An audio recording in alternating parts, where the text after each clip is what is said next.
Dobrodošli u još jednu epizodu, odnosno drugu po redu. Nadam se da me čujete bolje nego u prvoj. Mislim da je u prvoj epizodi bio neki problem s mikrofonom, ali nećete mi sigurno zamjeriti zato što, eksperimentiram. Fake it till you make it, doslovno. Ja sam Maja i ovo je moja druga epizoda podcasta. U ovoj epizodi ću morati imati malu pomoć, odnosno listu kako ne bih pričala u prazno, a na kraju da ništa ne kažem.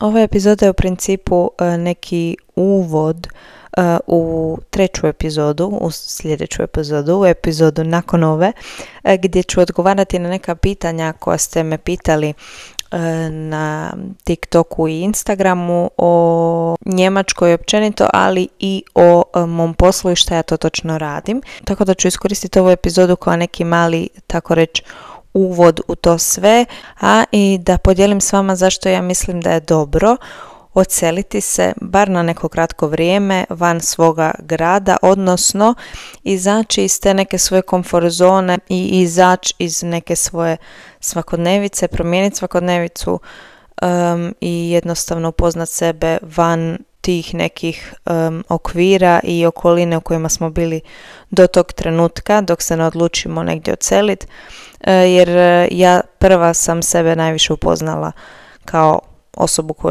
koja sam danas u ove 3 godine od kad živim u Njemačkoj. Pa ajmo krenuti. Ja prvi put kad sam se odselila od svojih nekako sam napravila nonšalantno, to je bilo u Zagreb kad sam išla studirati novinarstvo. Napomenula sam u prvoj epizodi da jednostavno to novinarstvo nije bilo to što sam ja tražila, ali nevezano za to živjela sam van svoje kuće, odnosno nisam živjela ni sa mamom ni sa tatom i počela sam taj neki samostalni život. Da se vratim na ono prije, zašto mislim da je to dobro i zašto bih ja to svima preporučila, makar se ne bi svi složili sa mnom, što je potpuno normalno, ali kad se odselite od svojih roditelja u isti grad, ali drugu kuću, stan, šta god, to je promjena naravno i puno naučite o sebi. Sazrijete, nema više nitko da čisti za vama, da kuha za vas, sve to morate nekako sami ili sa osobama s kojima ste se odlučili živjeti ili osobom. To je već samo po sebi velika promjena i jedan korak koji ja smatram jako potrebnim za jednostavno život i za naučiti nešto o ovom ludom životu. Još jedan korak dalje je to kad se odselite u drugi grad, totalno drugu sredinu, neki drugi ljudi, drugi običaji, sve, apsolutno sve. Da li to bilo na faks, da li to bilo jednostavno jer ste išli negdje raditi, jednostavno jer želite probat. I možda onaj work and travel, to mislim meni je to topova. Žao mi je što nisam se prije raspitala o tome, ali biti će nekih drugih prilika za tako nešto. I kad se odselite iz svog grada i promijenite svoju okolinu, nekako upoznate i novog sebe, jer je to sve novo za vas i samim time ste i nova verzija sebe. Kad sam ja živjela u Zagrebu, to je bilo relativno kratko, 1.5 godine, ajmo reći. Još nisam bila svjesna ni sebe, ni šta želim od života, niti ničega, iskreno. Tako da to je bila neka prekretnica, ali ne sad toliko drastična, ali opet iz Pule, iz manjeg grada ići u velik grad, upoznati ljude iz cijele Hrvatske, zato što dosta ljudi i studenata dolazi u Zagreb studirat ili radit, tako da to je bilo baš iskustvo onako koje me također naučilo nečemu. Također živjela sam i u studentskom domu gdje sam dijelila sobu sa cimericom, mala sobica, ali imaš sve što ti je potrebno. Dijeliš WC, kupatilo, dijeliš kuhinju i to je baš iskustvo isto. Naučite i strpljenju i toleranciji i da nismo svi isti i upoznaješ razne karaktere ljudi i razne osobine ljudi. Tako da to te baš priprema onako za, ajmo reći pod navodnicima, stvaran život nakon fakulteta. Ali kad sam se odselila u Njemačku, to je baš bila prekretnica. To je baš bilo upoznavanje svega novog, upoznavanje i nekih emocija koje nisam znala da imam. Nađeš se u situacijama u kojima nisi ni razmišljao da biš se mogao naći. I ja sam nekako htjela živjeti van Hrvatske, upravo da probam. Znači samo da probam. Nisam znala ni gdje, ni šta, ni kako, ni kojim povodom, ali sam nekako uvijek govorila ja neću živjeti u Puli. Uvijek sam imala taj neki osjećaj. I onda kad smo došli na tu ideju, dok je moj zaručnik igrao nogomet, imala sam tu sreću da ga posjećujem u raznim gradovima i to je isto neko upoznavanje nekih drugih sredina i ljudi i kultura i načina života. Ali onda kad smo razmišljali o svojoj budućnosti i šta želimo, nekako ok, ajmo probat, idemo vidjeti za nekim svojim ciljem, uvijek se možemo vratiti. I on je otišao prvi i kako je on otišao, tad je i ja mislim bio prvi onaj lockdown. Nismo se vidjeli, ja mislim da je to najduže što se nismo vidjeli, 3 mjeseca otprilike. 3 mjeseca.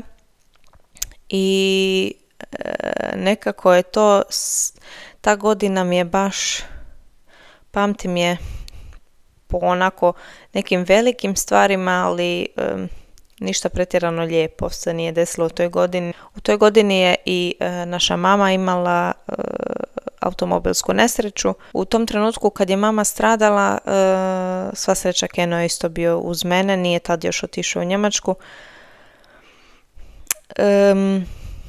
Meni ta Njemačka nije bila ni na kraj pameti, mislim, kome bi. Ali zahvaljujući mojoj mami sam otišla u Njemačku, zato što da me ona nije nagovarala i da ona nije mislila o meni i mojoj budućnosti, odnosno našim ciljevima, odnosno životu kakav mi potencijalno možemo imati, i stavila je sa strane sebe i bila je sigurna u sebe da je ona dobro i da će biti dobro i hvala Bogu imala je pravo. Ali to nagovaranje je trajalo par mjeseci sigurno, tako da sam nekako skupila hrabrosti i vidjela sam da ide na bolje i nekako me to tješilo, da ja to vidim. Ali sa onom mišlju, ne daj Bože nešto da bude, ja se vraćam iste sekunde.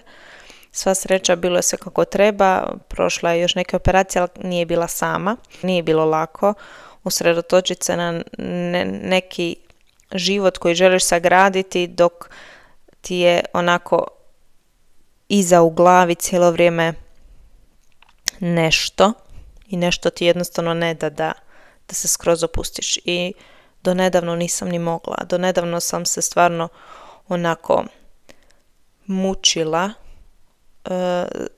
sa malim mozgom iza koji mi je uvijek nešto onako dobacivao.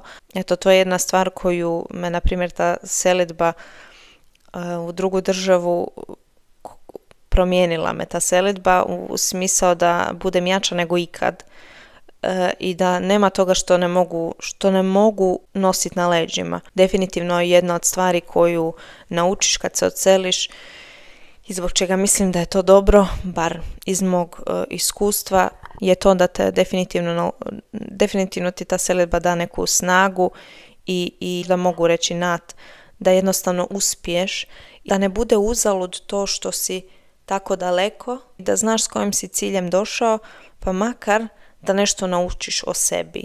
Divim se i mojima što su me samo tako pod navodnicima pustili i vjerovali u mene, jer ipak sam onako mlada žena koja ide sama negdje, znaju gdje sam i s kim sam, ali opet svašta se dešava u svijetu. Jedna od pozitivnih strana kad odete negdje u nešto novo i nepoznato s nekim kome vjerujete i sa nekim tko će biti tu i držat vas za ruku i kad je dobro i kad nije.